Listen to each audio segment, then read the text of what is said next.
শাশুড়ি মা, I am coming. বাবা জীবন, আইছো তুমি? এই দেখুন আপনার প্রিয় ইলিশ এনেছি, তাজা ইলিশ, আর এক হাঁড়ি রসগোল্লা। তো বাবা জীবন, শাশুড়ি মার জন্য ইলিশ, রসগোল্লা, আমার জন্য কি আনলে? শ্বশুর বাবা, আপনার যা পেটের কন্ডিশন দিন দিন তো বেড়েই যাচ্ছে, কোনদিন বাস করবে, তাই আর কিছু আনলাম না। কালি আমার ভুঁড়ির দিকে নজর। তুমি চুপ করবে?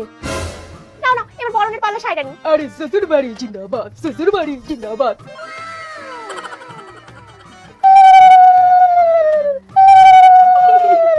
এই আওয়াজেই আরো 2-4টে গ্যাস ছেড়ে দিই, কেউ বুঝতেও পারবে না। চলে জামাই, ঘরে চলো। চলো চলো। শাশুড়ি মা এখনো আসছে না কেন? কখন যে ভালো মন্দ খাবো। জামাই বাবা জীবন, এই নাও তোমার জন্য একটু আম আর একটু মিষ্টি নিয়ে এসেছি, খাও দেখি। খাও, আরো লাগলে বলো, আমি তোমার জন্য মাংস কষাইতাছি। আচ্ছা আচ্ছা, ঠিক আছে ঠিক আছে। বাবা জীবন, ফল মিষ্টি সব ভালো তো? হ্যাঁ হ্যাঁ বাবা, সব ভালো। খাও খাও, আরাম করে খাও। আরো লাগলে চাইবে কিন্তু, একদম লজ্জা করবে না। তাহলে একটু মাকে গিয়ে বলুন আরো 1 প্লেট আম দিয়ে যেতে। আচ্ছা ঠিক আছে ঠিক আছে ঠিক আছে, তুমি খাও, আমি বলছি।